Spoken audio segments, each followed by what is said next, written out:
E aí pessoal, tudo bem? Então, veja bem, nós vamos hoje, trabalhar a parte de ligações químicas, seria aí a continuação da outra química, certo? Daquela química da tabela periódica, nós vamos alternando as químicas aí. Hoje nós vamos fazer uma aula mais longa, a pedido da instituição, por alguns fatores aí, externos e internos, enfim. Nós vamos fazer uma aula mais longa. Essa aula de ligações químicas, ela é uma aula interessante, não é um assunto difícil, Essa química é uma química mais teórica. E eu depois vou colocar hoje ainda, porque está no meu outro computador, uma listinha com do serviço, do outro serviço. Então eu vou colocar uma listinha para vocês com umas questõezinhas sobre ligações químicas, certo? Perfeito? Então veja bem. Primeiro, pessoal, por que surgem as ligações químicas? Elas surgem porque os compostos querem buscar a chamada regra do octeto. Todo mundo quer ter 8 elétrons na camada de valência, com exceções, é óbvio, e todo mundo então quer ser igual à família 8A. A família 8A não faz ligação com ninguém, não precisa fazer, a não ser em condições extremas, em condições de laboratório, etc. e tal, que você faz com que a família 8A consiga fazer ligações químicas. Normalmente ela não quer fazer. Hélio, neônio, argônio, criptônio, xenônio e radônio não querem fazer ligação com ninguém porque já tem 8 elétrons na camada de valência, com exceção do hélio que tem 2. Perfeito? Tudo bem. Então como é que os elementos fazem para buscar a chamada regra do octeto, para buscar a estabilidade? Certo? Em termos de eletrosfera, o que eles vão fazer é a ligação química. E aí nós temos 3 tipos de ligações químicas: a iônica, a covalente e a metálica, certo? Porque a covalente pode ser covalente comum e a covalente dativa, ok? E aí a gente vai falar sobre isso. Então, a busca do octeto é a busca pela estabilidade. A busca pela estabilidade significa fazer 8 elétrons, chegar a 8 elétrons na camada de valência. Para isso, eu posso fazer 3 tipos de ligações químicas, certo? Vamos lá. A primeira delas é a ligação iônica. Como é que funciona a ligação iônica? Na ligação iônica você tem a ligação acontece entre um cara fraco e um forte, entre um metal e um ametal, ok? Alguém que quer perder e alguém que quer ganhar. Quem quer perder para chegar a 8. Quem quer ganhar para chegar a 8, certo? Quem são as famílias fortes e fracas da tabela? Geralmente, pessoal, família 1A, 2A, 3A, família B. Esses caras querem perder. Quem quer ganhar? 4A em diante, certo? Até a 7A, porque a 8A não quer ganhar, não quer perder, não quer nada com ninguém. É aquela brincadeira do fui ontem no clube, briguei e saí correndo pro hospital. Lembra dessa brincadeira? A brincadeira do fui ontem no clube, briguei e saí correndo pro hospital mostra exatamente os elementos que são os mais fortes da tabela: flúor, oxigênio, nitrogênio. E você vê que lá no final tem o hidrogênio, porque o hidrogênio ele faz parte aqui, ó. O hidrogênio faz parte dos fortes. Em algumas tabelas ele é colocado na família 1A só para efeito de estudo, já falamos sobre isso. Mas o hidrogênio ele tem características de A metal. Ele estaria naquele grupinho lá da família 5A, 6A, 7A, ok? Então a ligação iônica é uma ligação que acontece entre um elemento fraco e um elemento forte, entre um metal e um ametal, ok? Ó, como é que ela funciona? Então, olha o sódio da família 1A da tabela periódica. Ele tem 2 elétrons na camada K, 8 na L, e 1 elétron na camada M. Já o cloro, então nós estamos falando aqui do sal de cozinha, cloreto de sódio, ele tem 2, 8 e 7. Ele é da família 7A. Falta um elétron para o nosso amigo cloro para ele chegar a 8. E se o sódio perder esse um elétronzinho que está aqui, ele vai também chegar a 8, porque na camada anterior ele vai ficar com 8 elétrons aqui. Se ele vai ficar com 8 elétrons na camada anterior, você vai ficar estável, certo? Então, perder para chegar a 8 é bom, ganhar para chegar a 8 é bom, não importa. Então, o sódio ficou positivo, o cloro ficou negativo, porque chegou um elétron a mais aqui, esse que está aqui, né, esse elétronzinho que fez com que o cloro ficasse estável. Então a ligação iônica é a ligação que acontece entre um metal e um ametal, certo? É uma ligação que gera polo positivo e polo negativo, porque quem perde fica positivo, quem ganha fica negativo. O elemento que perde é o cátion, o que ganha é o ânion, quem perde é o metal e quem ganha é o ametal, né? Os fracos sempre perdem, né, infelizmente, né? Os fortes sempre ganham, certo? A natureza é assim, né? A natureza é assim, na química também.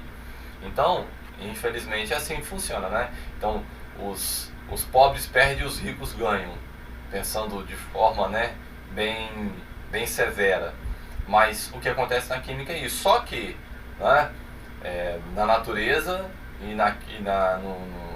no nosso cotidiano, né, quem perde se ferra, né?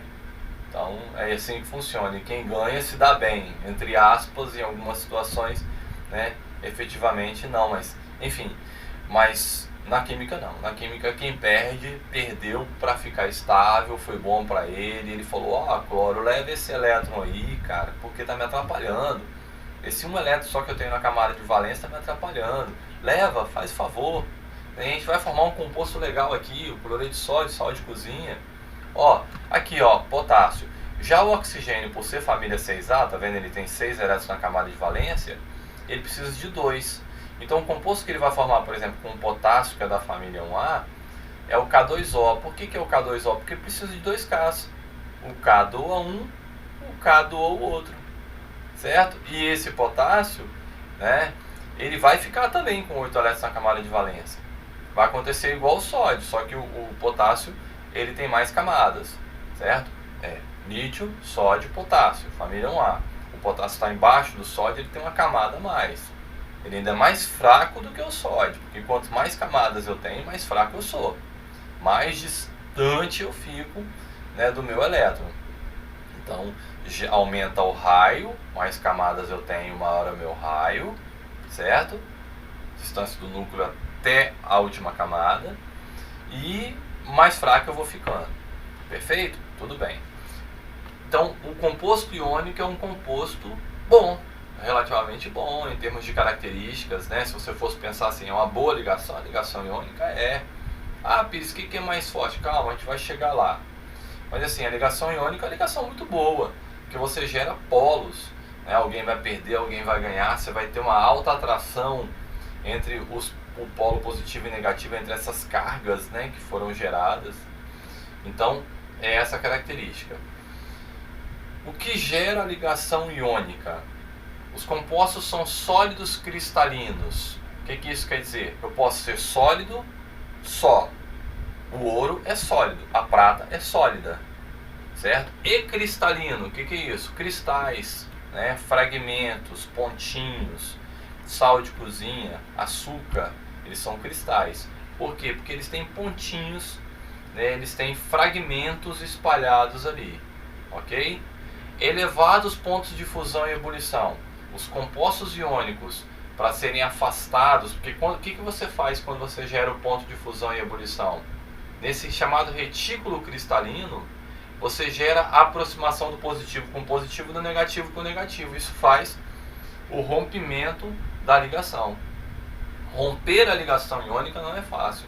Tanto é que no sal de cozinha, o ponto de fusão deve ser lá em torno dos 840 graus Celsius. Perfeito? Então, alto ponto de fusão e alto ponto de ebulição. Porque o rompimento da ligação iônica não é fácil de ser feito. São duros e quebradiços.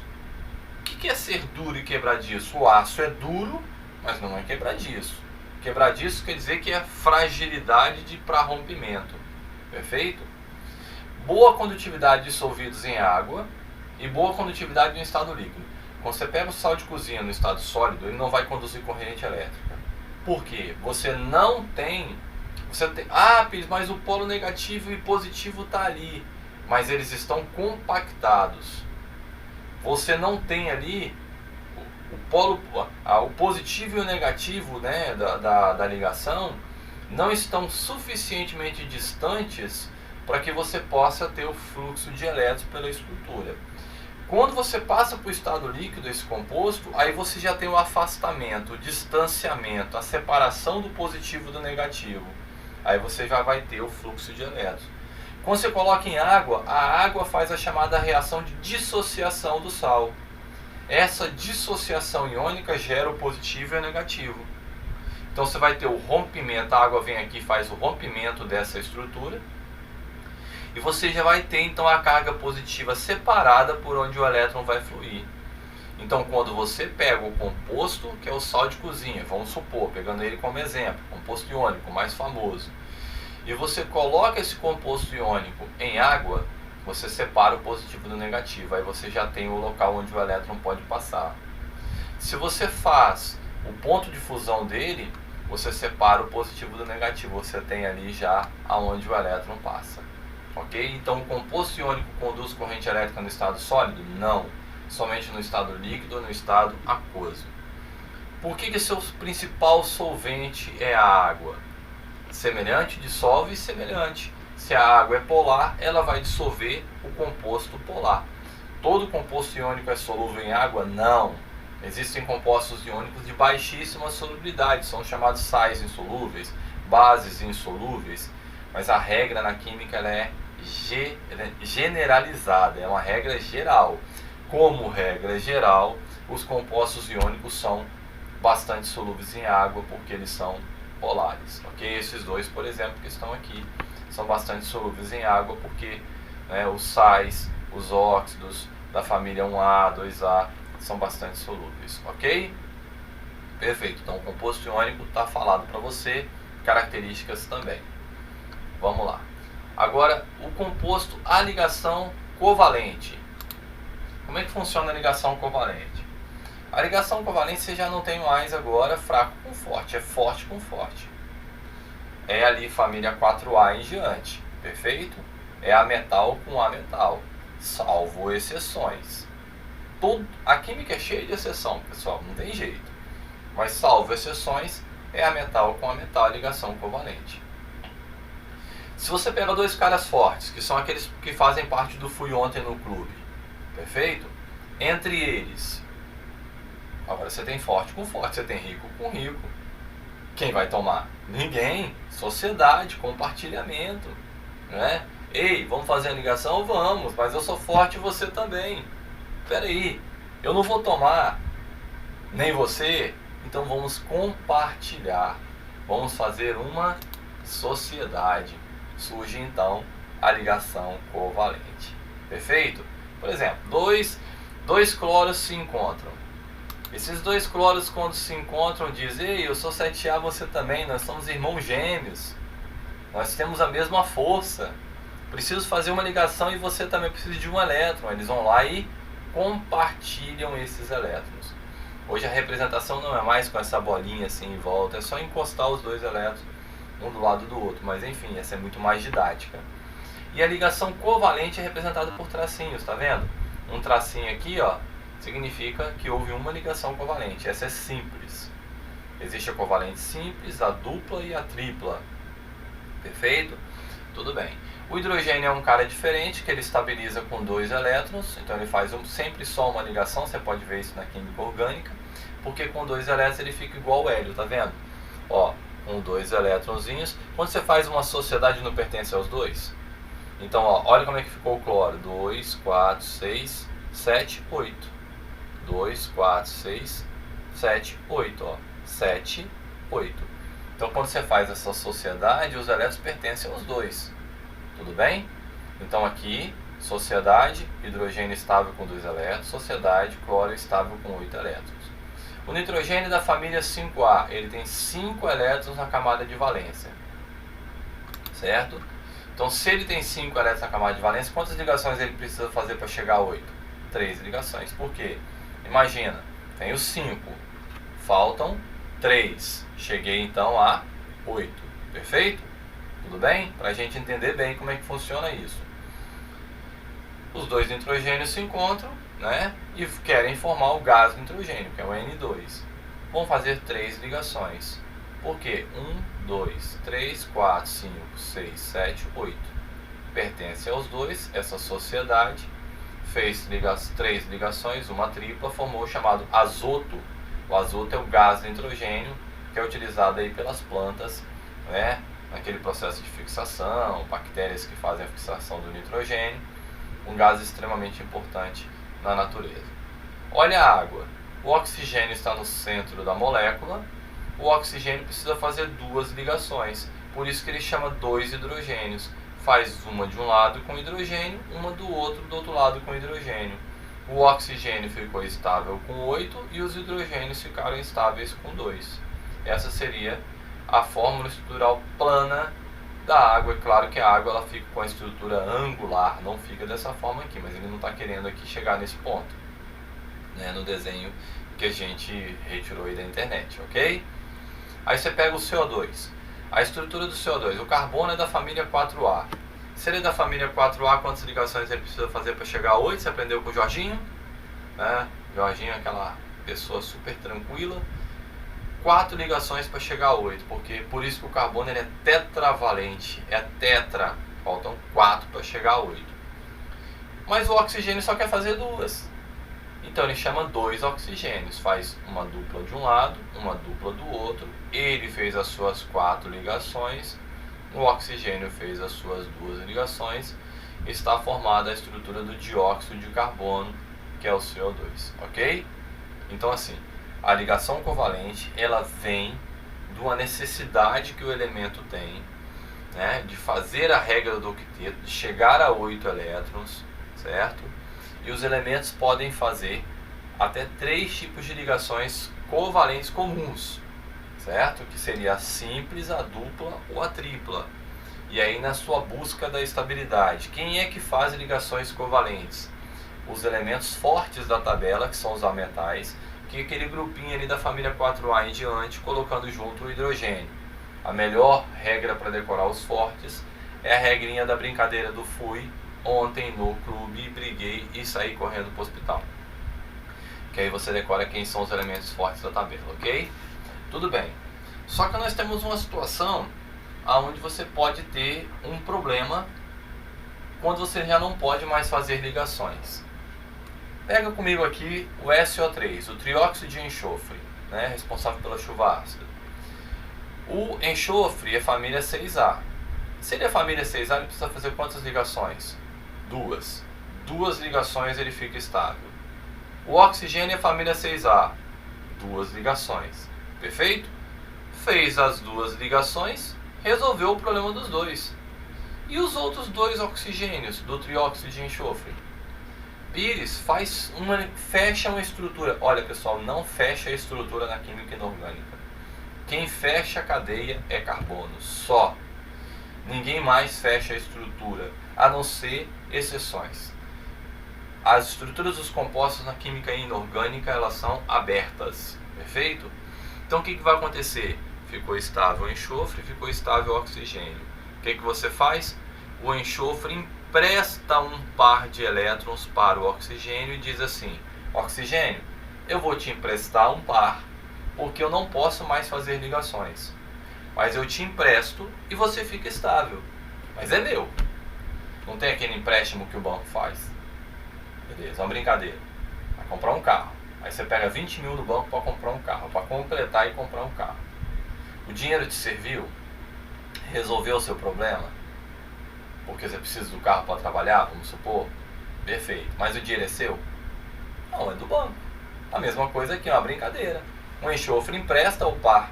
Dativa é sempre de um par de elétrons. Não existe dativa que não seja de um par. Eu posso fazer 1, 2, 3 dativas, mas eu tenho que emprestar um par. Então o enxofre emprestou um par de elétrons para o oxigênio. O oxigênio falou: opa, enxofre, beleza, estou estável, mas é seu. Perfeito? Tá ali. Tá ali, tá entre os dois. É do enxofre e está emprestado para o oxigênio. Mas tinha um outro oxigênio para estabilizar. O enxofre foi lá e emprestou. Já não tem como fazer mais nada, porque ele já emprestou 2 para um, 2 para o outro e usou 2 para fazer a ligação dupla aqui. Então chegou ao limite, ok? Então essa é a covalente dativa. É uma ligação um pouco mais fraca do que as outras ligações covalentes. Ela não chega à força da simples, da dupla e da tripla. Perfeito? Porque empréstimo? Empréstimo nunca é bom em lugar nenhum. Perfeito nunca é, né? Nem na química, nem no cotidiano. O ozônio é outro exemplo. Ah, Pires, por que não fecha a estrutura do ozônio? Eu faço uma simples aqui, uma aqui, uma aqui, todo mundo fica estável. Porque não acontece isso na química inorgânica. O que vai acontecer é que no O3, que é o ozônio, faz uma dupla O com O e resolve o problema dos dois. Perfeito? E aí esse O empresta um parzinho de elétrons para esse oxigênio aqui e diz assim, cara, vou te emprestar um par, mas é meu. Mas ele foi lá e emprestou um parzinho de elétrons e fez uma dativa desse lado de cá. Ok? Uma dupla e uma dativa, essa é a estrutura do ozônio. O ozônio é menos estável do que o oxigênio, perfeito? O ozônio tem uma estrutura angular e ele tem uma estrutura chamada, tem um fenômeno que acontece no ozônio, em alguns compostos, chamado de ressonância. Aqui também acontece a ressonância, onde dupla e dativa ficam mudando de posição. Dupla dativa, dupla dativa, dupla dativa. Essa mudança de posição, aqui tem uma ligação sigma e aqui tem uma pi, você aprendeu isso na química orgânica, na dupla tem uma sigma e uma pi. Como isso fica mudando de posição, ele esconde o ponto fraco do composto, que seria, onde está a dativa, onde está a pi? Pi, dativa, não sei. Isso melhora a estabilidade do composto. Então, ressonância, esse deslocamento de dupla e dativa, dupla e simples, né? Esse fluxo de elétrons que é gerado na estrutura do anel aromático lá, por exemplo, que os elétrons ficam circulando, você não sabe onde está a dupla. Esse é o efeito da ressonância que acontece na ligação covalente, né? Na covalente dupla, na covalente dativa, em algumas situações. Isso acontece, por exemplo, no ozônio, no trióxido de enxofre. Você não sabe qual é a dupla agora está aqui, a dativa está aqui, a dupla está aqui, a dativa está aqui, e eles ficam mudando de posição. Dupla, dativa, dupla, dativa veio para cá, a dupla veio para cá, ok? Então, eles ficam mudando de posição o tempo inteiro. Esse fenômeno é chamado de ressonância. Perfeito? Tudo bem. Características dos compostos covalentes. São substâncias moleculares, aquelas formadas por moléculas, perfeito? Então assim, a gente vai ver uma diferençazinha daqui a pouco entre compostos moleculares e compostos covalentes. Mas quem faz ligação covalente, as moléculas, né, no geral, elas têm baixo ponto de fusão e ebulição, perfeito? Mas por que, Pires? Porque a ligação covalente então é mais fraca do que a iônica? Não, é porque quando você rompe um composto covalente ou um composto molecular, você está rompendo forças intermoleculares, dipolo induzido, dipolo permanente, ligação de hidrogênio. Então, quando você pega a água e passa a água pelo ponto de fusão e ebulição, você não está rompendo ligação covalente da água. Você está rompendo o quê? As ligações de hidrogênio, as pontes de hidrogênio. Por isso que é mais fácil, ok? Nós vamos falar mais sobre isso depois, na nossa próxima matéria. Então veja bem, são compostos de baixo ponto de fusão e ebulição. Não conduzem a corrente elétrica nem no estado líquido, nem no estado sólido, nem sólido nem líquido. Por quê? No sólido e no líquido, o composto covalente, ele não tem a carga.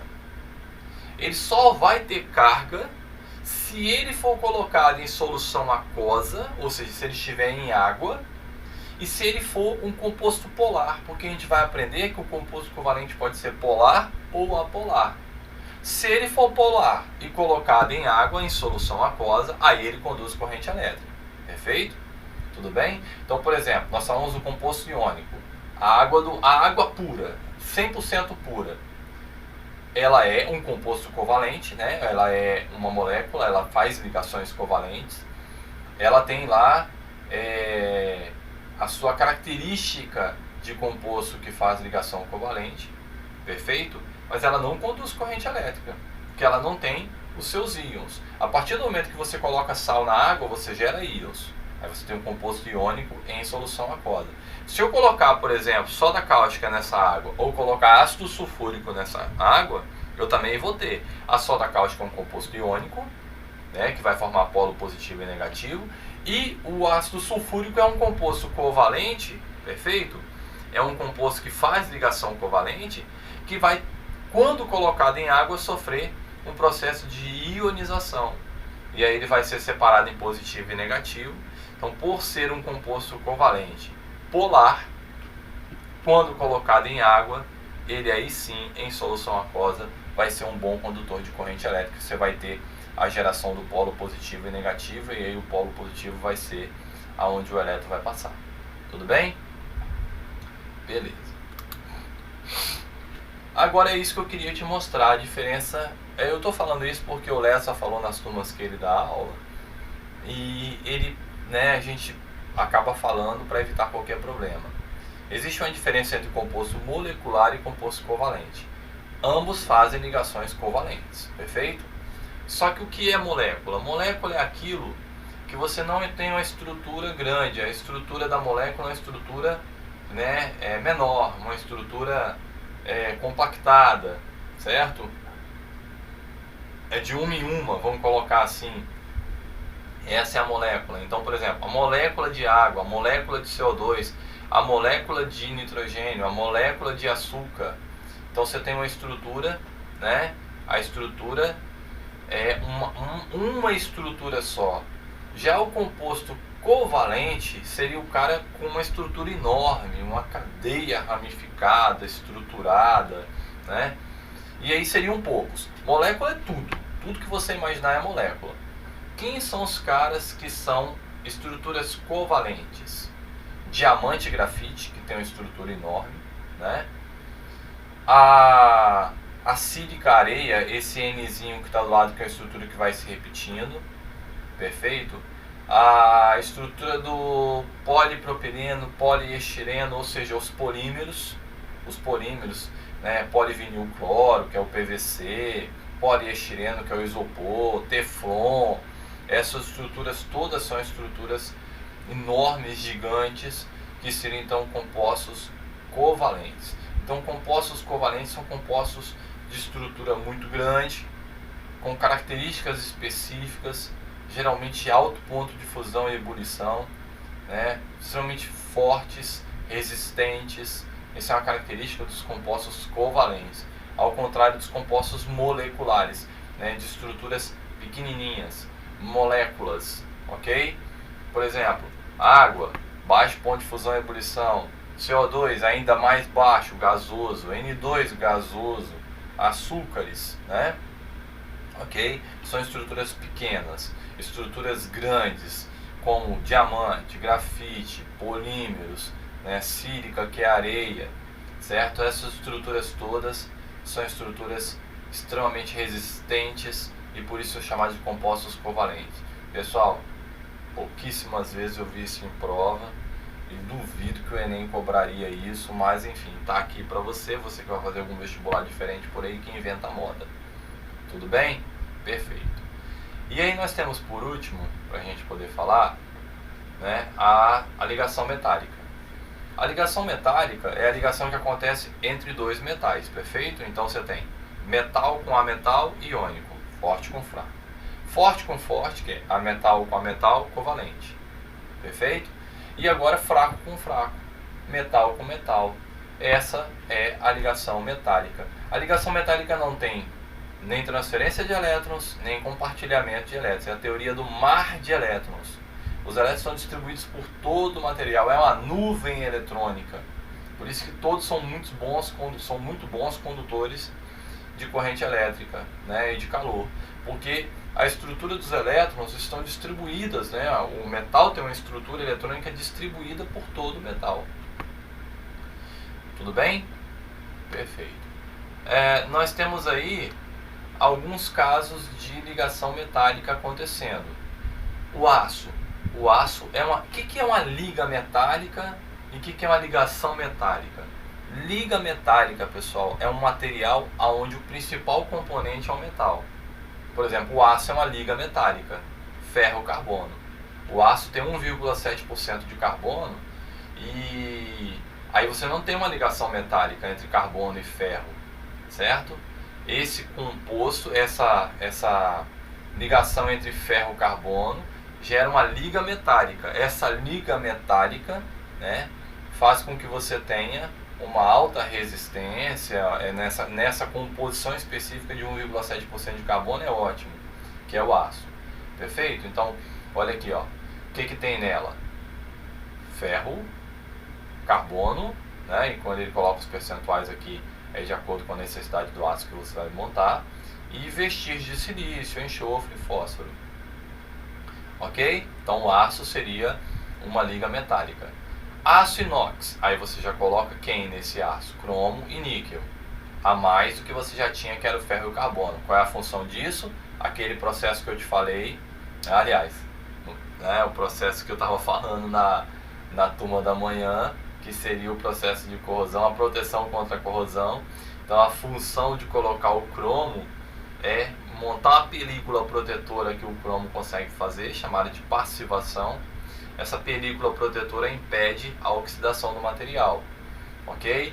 A amálgama odontológica, mercúrio, prata, estanho, cobre, zinco, ok? Isso aqui são ligações metálicas, tá vendo? É aquela chamada amálgama usada antigamente aí nas obturações. Latão, cobre com zinco. Ouro 18 quilates, ouro, prata e cobre, certo? Olha os percentuais de cada um aqui, certo? A liga níquel-cromo, utilizada aí em resistências de ferro, chuveiros, elétricos, etc. e tal, né?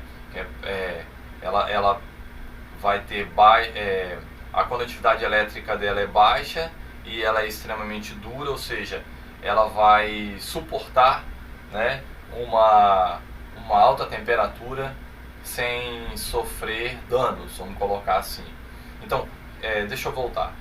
Quando eu quero preparar uma liga metálica, fazer uma ligação metálica, eu preparo de acordo com a minha necessidade. Se eu quero um aço muito duro, eu coloco titânio misturado nele. Se eu quero um aço que vai suportar uma alta temperatura, eu coloco tungstênio. Se eu quero um aço para o carro que tem que ser maleável, eu coloco um vanádio molibdênio. O que eu quero te mostrar? Você vai montar um metal de acordo com a sua necessidade. A indústria faz isso.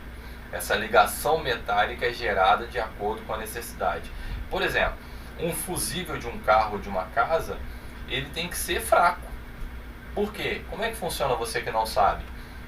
Veio uma corrente elétrica errada, o fusível vai arrebentar, não vai suportar, mas não vai deixar essa corrente elétrica chegar até aquele material, até o micro-ondas, né? Até lá o rádio do carro.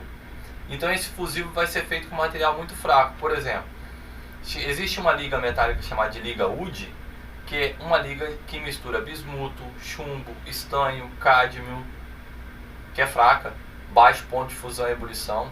A solda é uma liga de estanho, né, com chumbo, aquela solda que é utilizada aí no fiozinho, aquela solda que é utilizada no carro. Por que ela é de chumbo com estanho principalmente? Porque os dois metais misturados têm baixo ponto de fusão e ebulição, são maleáveis, mas vão ali fazer aquela conexão do fio funcionar, né? Vai juntar aquilo ali, mesmo sem você aquecer muito. Então, existem materiais que eu preciso ter uma alta resistência, uma alta durabilidade. E existem materiais que eu quero que seja mais duro, mas se for duro demais ele fica quebradiço. Eu quero que ele seja mais pesado, mais leve. O titânio, por exemplo, é muito pesado. Então eu monto e preparo o meu material de acordo com a minha necessidade. Essa liga metálica é preparada a partir de ligações metálicas geralmente, né, porque é a mistura de metais, e de acordo com a minha necessidade, ok? O bronze. O bronze, ele é uma liga metálica de cobre com estanho, né? O latão é cobre com zinco, por isso que o latão é mais barato do que o cobre, porque o cobre do que o bronze. O latão é cobre com zinco, enquanto o bronze é cobre com estanho. Essa mistura de cobre com estanho deixa o material bem mais resistente, né, do que essa mistura de cobre com zinco. Por isso que você fala assim, medalha de ouro, medalha de prata, medalha de bronze. Medalha de ouro, né, pensando no ouro 18 quilates, essa liga metálica de ouro com 75% de ouro, ela é muito mais cara, porque o ouro é caro. E em seguida a prata, né, ok? Que ali vai ser prata com, geralmente prata com zinco, com alumínio, né? Depende da liga de prata, mas geralmente a liga de prata eles colocam um pouquinho de zinco nela ou de alumínio, ok? Tudo bem. Claro, né? Você não pode ter um metal puro, porque se você tiver um metal puro, você não tem a liga, não dá liga. O ouro 24 quilates seria um ouro muito caro, um ouro puro, mas você não teria nada misturado nele para dar essa liga, né? Para dar essa consistência interna. Por isso que é feito o ouro 18 quilates. A mesma coisa a prata 750, né? Prata 750, deixa eu voltar aqui. A prata eles misturam cobre nela, perfeito? Prata com cobre, um pouquinho de cobre nela para dar essa liga interna.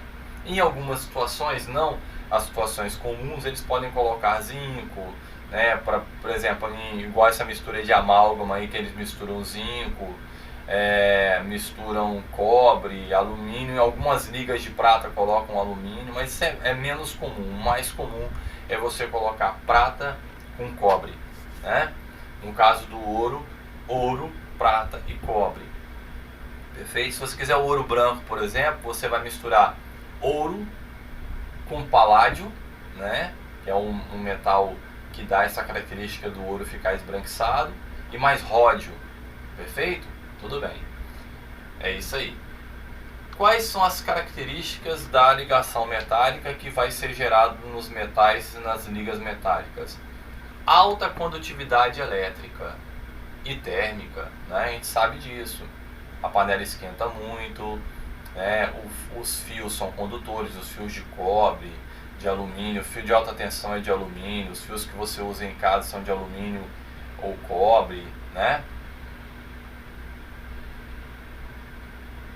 São maleáveis, alguns metais mais duros, outros mais maleáveis, mas todos podem ser moldados praticamente, né? Ductibilidade, capacidade de formar fio.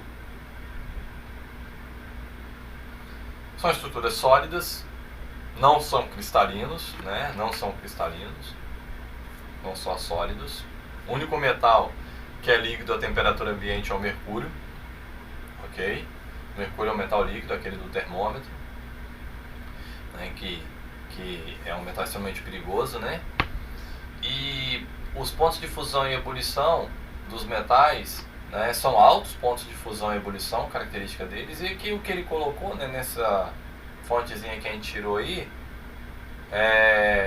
ele está mostrando como é que cresce o ponto de fusão e ebulição dos metais. Aumento para o centro, ali para a família B, né? Então os metais de maior ponto de fusão e ebulição são os do centro da tabela periódica. O metal de maior ponto de fusão da tabela é o tungstênio, ok? Ali você pode ver que o centro da tabela periódica, tirando a exceção do mercúrio, os metais possuem esse alto ponto de fusão e ebulição. Ali que está o ouro, ali que está a prata, o cobre, o tungstênio, o vanádio, enfim, os metais ali do centro da tabela, ali na família B, são os metais de maior ponto de fusão e ebulição da tabela. Mas enfim, é só aí uma colocação. Beleza, pessoal? 3 tipos de ligações químicas: iônica, covalente, metálica, ok? Só tem esses 3 tipos de ligações, porque a ligação covalente ela é subdividida em covalente comum e covalente dativa. Covalente comum pode ser simples, dupla ou tripla, não existe ligação quádrupla, né? Só para universidade que já estudaram quádruplas, quíntuplas, mas para compostos extremamente complexos, chamados de organometálicos, né? Enfim, não cabe para gente. Então simples, dupla ou tripla, perfeito? E a ligação metálica, então, iônica, covalente e metálica, só essas 3 ligações, certo? Perfeito? Então é isso aí. Precisou de mim? Você tem meu WhatsApp, você tem meu Instagram, você tem meu e-mail. Estou sempre à disposição de vocês. Um abraço a todos.